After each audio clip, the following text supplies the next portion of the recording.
இன்றைய முக்கிய செய்திகள். போர் நிறுத்தத்தை மீறி எந்த தாக்குதலும் நடத்தவில்லை என ஈரான் மறுப்பு. தாக்குதலை தீவிரப்படுத்த இஸ்ரேல் அமைச்சர் உத்தரவால் அதிகரிக்கும் பதற்றம். மகாராஷ்டிரா சட்டப்பேரவை தேர்தலில் வாக்குகள் திருடப்பட்டதாக குற்றச்சாட்டு.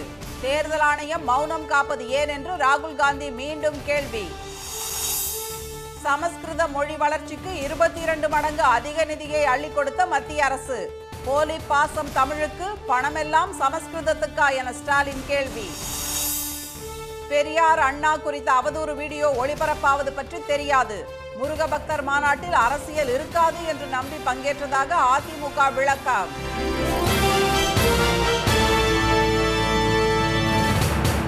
வணக்கம். போர் நிறுத்தம் ஏற்பட்டுள்ளதாக அமெரிக்க அதிபர் டிரம்ப் அறிவித்த பிறகும் ஈரான் மீதான தாக்குதலை தீவிரப்படுத்த இஸ்ரேல் பாதுகாப்பு அமைச்சர் உத்தரவிட்டுள்ளதால் மத்திய கிழக்கு பகுதியில் பதற்றம் நீடிக்கிறது.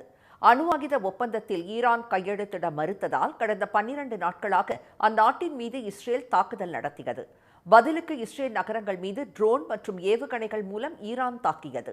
இதையடுத்து இஸ்ரேலுக்கு ஆதரவாக களம் இறங்கிய அமெரிக்கா ஈரானில் மலைகளுக்கு அடியில் பாதாளத்தில் அமைக்கப்பட்டுள்ள ஃபார்டோ, நட்டான்ஸ் மற்றும் இஸ்ஃபஹான் அணு உலைகள் மீது கடந்த சனிக்கிழமை தாக்குதல் நடத்தியது.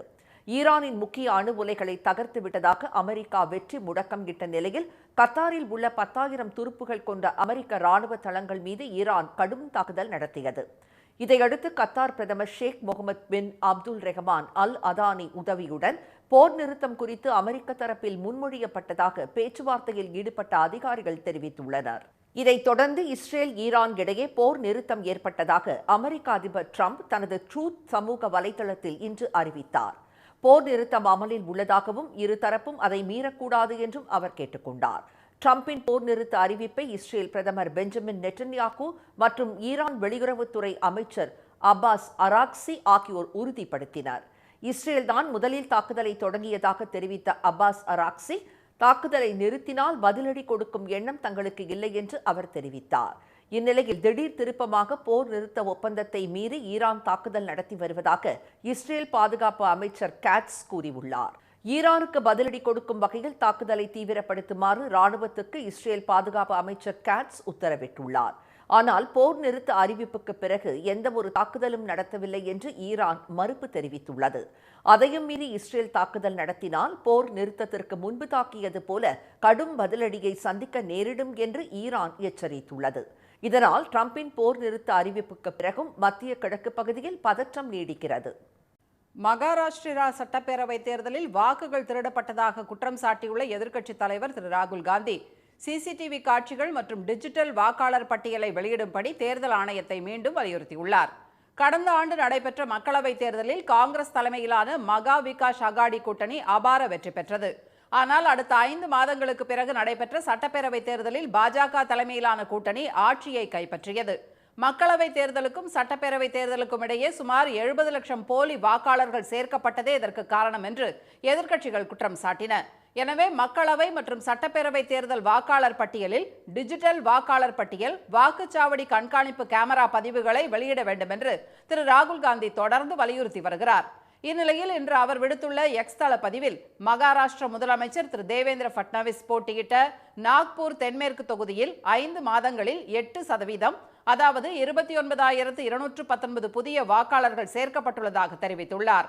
சில வாக்குச்சாவடிகளில் 20 முதல் 30% வாக்காளர் எண்ணிக்கை அதிகரித்துள்ளதாக சுட்டிக்காட்டியுள்ள அவர், அடையாளம் தெரியாத நபர்கள் வாக்களித்ததாக வாக்குச்சாவடி அதிகாரிகள் தெரிவித்துள்ளதாக கூறியுள்ளார்.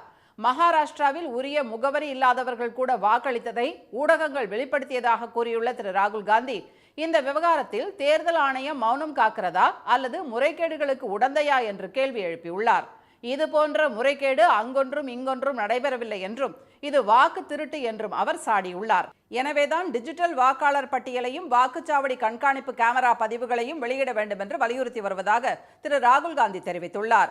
அவரது குற்றச்சாட்டுகளுக்கு விதிமுறைகளின்படியே அனைத்தும் நடப்பதாக தேர்தல் ஆணையம் கடந்த ஜூன் 12ஆம் தேதி விளக்கம் தெரிவித்து பதில் அனுப்பியிருந்த நிலையில் திரு ராகுல் காந்தி மீண்டும் கேள்வி எழுப்பியுள்ளார். சமஸ்கிருதத்தை மேம்படுத்த மத்திய அரசு அதிக நிதி ஒதுக்கி இருப்பது ஆட்சியை மூலம் அம்பலமான நிலையில் போலி பாசம் தமிழுக்கு, பணம் எல்லாம் சமஸ்கிருதத்திற்கு என்று முதலமைச்சர் திரு மு க ஸ்டாலின் விமர்சித்துள்ளார். இந்தியாவின் பாரம்பரியமிக்க மொழிகளை மேம்படுத்துவதற்காக மத்திய அரசு மொழி மேம்பாட்டு நிதி வழங்கி வருகிறது.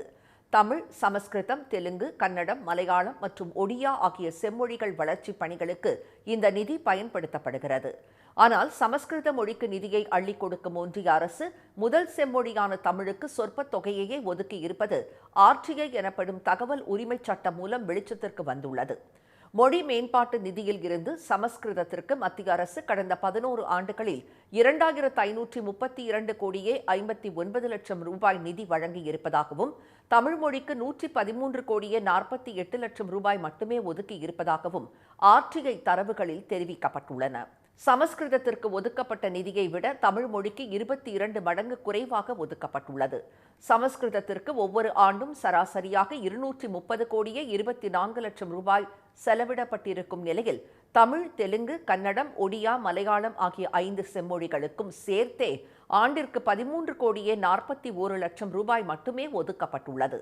இதன் மூலம் தமிழ் உள்ளிட்ட 5 செம்மொழிகளுக்கு ஒதுக்கப்பட்ட நிதியை விட சமஸ்கிருதத்திற்கு மட்டும் 17 மடங்கு அதிக நிதி ஒதுக்கப்பட்டிருப்பது அம்பலமாகியுள்ளது. சமஸ்கிருத மொழிக்கு நிதியை வாரி வழங்கும் மத்திய அரசு தமிழ் உள்ளிட்ட பிற செம்மொழிகளை மாற்றாந்தாய் மனப்பான்மையுடன் நடத்துவதாக குற்றச்சாட்டு எழுந்துள்ளது. இந்நிலையில் சமூக வலைதள பக்கத்தில் திரு ஸ்டாலின் வெளியிட்டிருக்கும் பதிவில் சமஸ்கிருதத்திற்கு கோடிக்கணக்கில் நிதி தரப்படுவதாகவும், தமிழுக்கும் தென்னிந்திய மொழிகளுக்கும் முதலை கண்ணீரை தவிர வேறு எதுவும் கிடைப்பதில்லை என்றும் கூறியுள்ளார். போலிபாசம் தமிழுக்கு, பணம் எல்லாம் சமஸ்கிருதத்திற்கு என்றும் அவர் விமர்சித்துள்ளார். மதுரை முருகன் மாநாட்டில் பெரியார், அண்ணா குறித்து அவதூறு வீடியோ ஒளிபரப்பப்பட்டதற்கு அதிமுக கண்டனம் தெரிவித்துள்ளது. மதுரை வண்டியூரில் இந்து முன்னணி சார்பில் நடைபெற்ற முருகன் மாநாட்டில் அரசியல் பேசக்கூடாது என்ற நிபந்தனையுடன் உயர்நீதிமன்ற மதுரை கிளை அனுமதி வழங்கியது. ஆனால் இந்த மாநாட்டில் அரசியல் தொடர்பான தீர்மானங்கள் நிறைவேற்றப்பட்டதுடன் பெரியார், அண்ணா குறித்த விமர்சன காட்சிகளும் மேடையில் ஒளிபரப்பப்பட்டன. இதை அந்த மாநாட்டில் கலந்து கொண்ட அதிமுக முன்னாள் அமைச்சர்கள் செல்லூர் திரு ராஜு, திரு RB உதயகுமார், கடம்பூர் திரு ராஜு, திரு ராஜேந்திர பாலாஜி ஆகியோர் கண்டுகொள்ளவில்லை. அதிமுகவின் கொள்கை தலைவராக அக்கட்சியின் கொடியில் இடம்பெற்றுள்ள அண்ணா குறித்த விமர்சனத்தை மேடையில் அமர்ந்திருந்த முன்னாள் அமைச்சர்கள் அமைதியாக பார்த்தது அதிமுக தொண்டர்களிடையே அதிர்ச்சியையும் அதிருப்தியையும் ஏற்படுத்தியது. பெரியார், அண்ணா ஆகியோரை விமர்சித்த மாநாட்டில் பங்கேற்றதன் மூலம் அதிமுகவை பாஜகவிடம் அடகு வைத்து விட்டதாகவும், அண்ணாவின் பெயரை பயன்படுத்த அதிமுகவுக்கு அருகதையே இல்லை என்றும் திமுக கூட்டணி கட்சிகள் கடுமையாக விமர்சித்துள்ளன.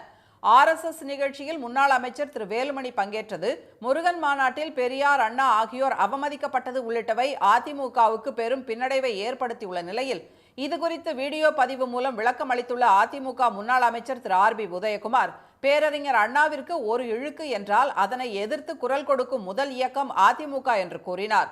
முருக பக்தர்கள் மாநாட்டில் அரசியல் இருக்காது என்ற நம்பிக்கையோடு அதில் பங்கேற்றதாகவும், ஆனால் அந்த மாநாட்டில் போடப்பட்ட தீர்மானத்திற்கும் அதிமுகவுக்கும் எந்த சம்பந்தமும் இல்லை என்றும் அவர் தெரிவித்தார்.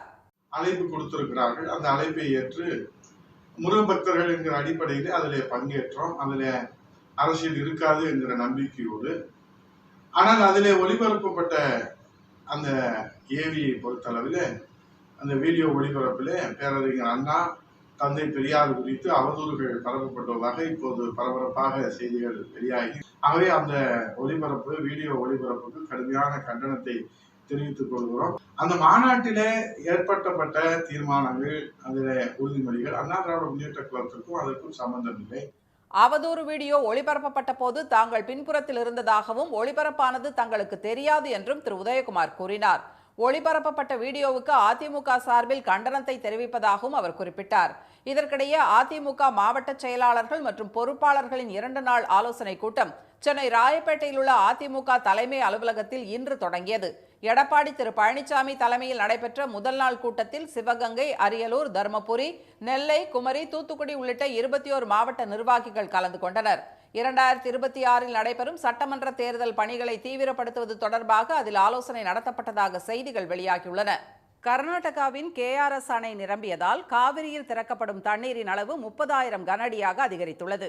தென்மேற்கு பருவமழை காரணமாக காவிரி நீர்பிடிப்பு பகுதிகளில் தொடர் மழை பெய்து வருகிறது. இதனால் கர்நாடக மாநிலத்தில் உள்ள அணைகள் வேகமாக நிரம்பி வருகின்றன. இதையடுத்து 124.8 அடி முழு கொள்ளளவு கொண்ட KRS அணை 120.2 அடியை எட்டியுள்ளது. வழக்கமாக KRS அணை ஜூலை மாத இறுதியில் அல்லது ஆகஸ்ட் மாதத்தில் மட்டுமே 120 அடிக்கு மேலே உயரும் என்ற நிலையில் தற்போது ஜூன் மாதமே அதை எட்டியிருப்பது வரலாற்று சிறப்புமிக்க ஒன்றாக கருதப்படுகிறது. இதற்கு முன் 1941ஆம் ஆண்டு ஜூன் மாதம் இந்த அளவை எட்டிய நிலையில் 84 ஆண்டுகளுக்கு பிறகு 120 அடி உயரத்தை கடந்திருப்பது குறிப்பிடத்தக்கது. இதையடுத்து KRS அணையிலிருந்து நீர் திறப்பு அதிகரிக்கப்பட்டுள்ளது. இதனால் காவிரி ஆற்றில் நீர்வரத்து வினாடிக்கு 30,000 கனஅடியாக அதிகரித்துள்ளது.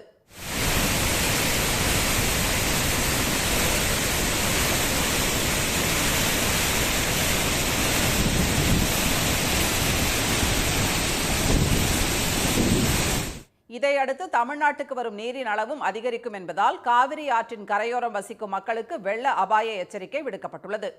இனி வருவது செய்தித் துளிகள். இந்திய விண்வெளி வீரர் சுபான்ஷு சுக்லா உள்ளிட்ட 4 வீரர்களுடன் ஆக்சியம் 4 விண்வெளி பயணம் நாளை தொடங்குவதாக நாசா அறிவித்துள்ளது. ராக்கெட்டில் உள்ள திரவ ஆக்சிஜன் கசிவு உள்ளிட்ட பிரச்சனைகளால் 7 முறை இந்த பயணம் ஒத்திவைக்கப்பட்டது.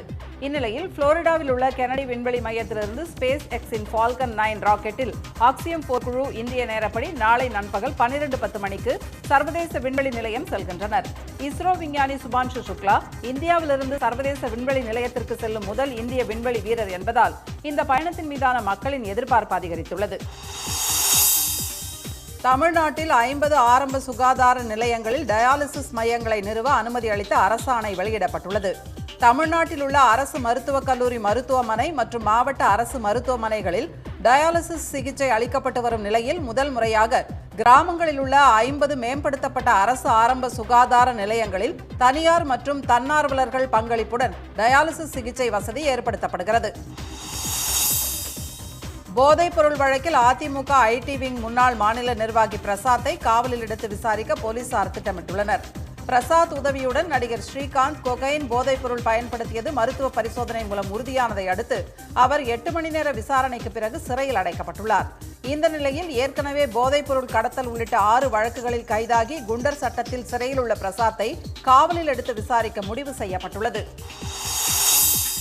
திருச்செந்தூர் முருகன் கோயில் குடமுழுக்கு தமிழ் மொழியில் நடைபெறும் என தமிழ்நாடு அரசு சார்பில் உயர்நீதிமன்ற மதுரை கிளையில் தெரிவிக்கப்பட்டுள்ளது. திருச்செந்தூர் கோயிலின் குடமுழுக்கை தமிழ் மொழியில் நடத்த உத்தரவிடக் கோரி தூத்துக்குடியைச் சேர்ந்த வியனரசு என்பவர் தாக்கல் செய்த மனு மீது நீதிபதிகள் திரு SM சுப்பிரமணியம், திருமதி மரியக்லாட் அமர்வு முன் நடந்த விசாரணையில் ஆஜரான தமிழ்நாடு அரசின் கூடுதல் தலைமை வழக்கறிஞர் திரு வீரா கதிரவன் குடமுழுக்கு விழாவின் அனைத்து நிகழ்வுகளும் தமிழில் நடைபெற உள்ளதாக தெரிவித்தார். மாநகர பேருந்துகள், மின்சார ரயில்கள் மற்றும் மெட்ரோ ரயில் சேவைகளை ஒரே டிக்கெட் மூலம் பெற பிரத்யேக செயலி உருவாக்கப்பட்டுள்ளது. சென்னை ஒருங்கிணைந்த போக்குவரத்து குழுமம் மூலம் உருவாக்கப்பட்டுள்ள இந்த செயலியை பயன்படுத்தி QR கோடு மூலம் அனைத்து பொது போக்குவரத்துகளிலும் ஒரே டிக்கெட்டில் பயணம் செய்யலாம். எந்தெந்த பகுதிகளுக்கு எப்படி பயணம் மேற்கொள்ள வேண்டும், எந்த வகை போக்குவரத்தை பயன்படுத்தினால் விரைவாக செல்ல முடியும் என்பது தொடர்பான லைவ் டைம் விவரங்களையும் இந்த செயலி மூலம் பயணிகள் பெற முடியும். ஒரே டிக்கெட் திட்டம் அடுத்த மாத இறுதியில் பயன்பாட்டுக்கு வரும் என எதிர்பார்க்கப்படுகிறது. முருகன் பெயரால் நடந்த பச்சை அரசியல் மாநாட்டில் பெரியார், அண்ணாவை இழிவுபடுத்துவதா என மதிமுக பொதுச் செயலாளர் திரு வைகோ கடும் கண்டனம் தெரிவித்துள்ளார். அவர் விடுத்துள்ள அறிக்கையில் அறிஞர் அண்ணாவின் பெயரால் கட்சி நடத்தும் அதிமுகவின் முன்னாள் அமைச்சர்கள் முருக பக்தர்கள் மாநாட்டில் பங்கேற்று வேடிக்கை பார்த்ததை நியாயப்படுத்தவே முடியாது என்று சாடியுள்ளார். மேலும் மதத்தையும் அரசியலையும் இணைப்பதை தமிழ்நாடு மக்கள் ஒருபோதும் விரும்பியதில்லை என்றும் மதம் சார்ந்த செயல்பாடுகள் தமிழ்நாட்டில் எப்போதும் தேர்தலில் எதிரொலித்தது இல்லை என்றும் திரு வைகோ தெரிவித்துள்ளார். மதுரை முருக பக்தர்கள் மாநாட்டில் மதுரையின் மத நல்லிணக்கத்தை சீர்குலைத்து தமிழ்நாட்டின் ஒற்றுமை பாதுகாப்புக்கு அச்சுறுத்தலை ஏற்படுத்தும் விதமாக பேசிய பாஜக முன்னாள் மாநில தலைவர் திரு அண்ணாமலை, ஆந்திர துணை முதல்வர் திரு பவன் கல்யாண், இந்து முன்னணி நிர்வாகிகள் ஆகியோரை கைது செய்ய வேண்டும் என்ற கோரிக்கை எழுந்துள்ளது. மதுரை மாநகர காவல் ஆணையாளர் அலுவலகத்தில் இது தொடர்பாக மனு கொடுத்த மதுரை மத நல்லிணக்க மக்கள் கூட்டமைப்பு நிர்வாகிகள் நீதிமன்ற உத்தரவை மீறி அவர்கள் மீது நடவடிக்கை எடுக்க வேண்டும் என்று வலியுறுத்தினர். இந்து முன்னணியைச் சேர்ந்தவர்கள் கடேஸ்வரா சுப்பிரமணியம், அதேபோல இந்து முன்னணியின் செயலாளர் முத்துக்குமார், RSSின் வன்னியராஜன், அண்ணாமலை, நயினார் நாகேந்திரன், எல்லாருமே பவன் கல்யாண் உள்ளிட்ட அனைவருமே நேரடியாக நீதிமன்றத்தை அவமதித்து குற்றச்செயலில் ஈடுபட்டு இருக்கிறார்கள். புதுமை பெண் தமிழ் புதல்வன் திட்டங்களில் திருநங்கைகள் பங்கேற்பதற்கான நிபந்தனைகள் தளர்த்தப்பட்டுள்ளன. நாட்டிற்கே முன்னோடியாக தமிழக அரசு பள்ளியில் 6 முதல் 12ஆம் வகுப்பு வரை தமிழ் வழியில் பயின்று உயர்கல்வி பயிலும் மாணவ மாணவியருக்கு மாதம் 1000 ரூபாய் வழங்கப்பட்டு வருகிறது. இதில் திருநங்கைகளும் பங்கேற்கும் வகையில் கடந்த பட்ஜெட்டில் இத்திட்டம் விரிவுபடுத்தப்பட்டது. இந்நிலையில் தமிழ்நாடு அரசு வெளியிட்ட செய்திக்குறிப்பில் இத்திட்டத்தில் அனைத்து திருநங்கைகளும் சேருவதற்கு வசதியாக அரசு பள்ளிகளில் தமிழ் வழியில் படித்திருக்க வேண்டும் என்ற நிபந்தனை தளர்த்தப்படுவதாக தெரிவிக்கப்பட்டுள்ளது. புதுச்சேரியில் 9 கோடி ரூபாய் செலவில் புனரமைக்கப்பட்ட தாவரவியல் பூங்கா ஸ்மார்ட் சிட்டி பணிகள் முடிந்து ஓராண்டு ஆகியும் மூடியே கிடப்பதால் திருட்டுகள் அரங்கேற தொடங்கியுள்ளன. பல கோடி செலவு செய்தும் மக்கள் குழந்தைகள் பயன்பாட்டுக்கு திறக்காமலேயே பாழாகி வரும் சூழல் நிலவுவதால் பூங்காவை திறக்க அரசு போர்க்கால அடிப்படையில் நடவடிக்கை எடுக்க வேண்டும் என்று சமூக ஆர்வலர்கள் கோரிக்கை விடுத்துள்ளனர். இன்றைய வர்த்தக முடிவில் மும்பை பங்குச்சந்தை குறியீட்டு எண் சென்செக்ஸ் 158 புள்ளிகள் உயர்ந்து 82,055 புள்ளிகளாக இருந்தது. தேசிய பங்குச்சந்தை குறியீட்டு எண் நிப்டி 72 புள்ளிகள் அதிகரித்து 25,044 புள்ளிகளாக நிறைவடைந்தது. சென்னையில் இன்று ஆபரண தங்கத்தின் விலை சவரனுக்கு 600 ரூபாய் குறைந்து ஒரு சவரன் 73,240 ரூபாயாகவும் ஒரு கிராம் 9,155 ரூபாயாகவும் உள்ளது. வெள்ளி விலை மாற்றமின்றி ஒரு கிராம் 120 ரூபாயாக உள்ளது. மீண்டும் இன்றைய முக்கிய செய்திகள். போர் நிறுத்தம் ஏற்பட்டுள்ளதாக அமெரிக்க அதிபர் ட்ரம்ப் அறிவித்த பிறகும் ஈரான் மீதான தாக்குதலை தீவிரப்படுத்த இஸ்ரேல் பாதுகாப்பு அமைச்சர் உத்தரவிட்டுள்ளதால் மத்திய கிழக்கு பகுதியில் பதற்றம் நீடிக்கிறது. மகாராஷ்டிரா சட்டப்பேரவை தேர்தலில் வாக்குகள் திருடப்பட்டதாக குற்றம் சாட்டியுள்ள எதிர்க்கட்சித் தலைவர் ராகுல் காந்தி சிசிடிவி காட்சிகள் மற்றும் டிஜிட்டல் வாக்காளர் பட்டியலை வெளியிடும்படி தேர்தல் ஆணையத்தை மீண்டும் வலியுறுத்தியுள்ளார். சமஸ்கிருதத்தை மேம்படுத்த மத்திய அரசு அதிக நிதி ஒதுக்கியிருப்பது ஆர்டிஐ மூலம் அமலமான நிலையில் போலி பாசம் தமிழுக்கு பணமெல்லாம் சமஸ்கிருதத்துக்கா என்று முதலமைச்சர் ஸ்டாலின் விமர்சித்துள்ளார். இத்துடன் இந்த செய்திகள் நிறைவடைகின்றன. மீண்டும் சன் டிவியில் செய்திகள் நாளை காலை 7:30 மணிக்கு. செய்திகளை உடனுக்குடன் தெரிந்து கொள்ள QR கோடை ஸ்கேன் செய்து சன் நியூஸ் வாட்ஸ்அப் சேனலுடன் இணைந்திருங்கள். வணக்கம். வணக்கம்.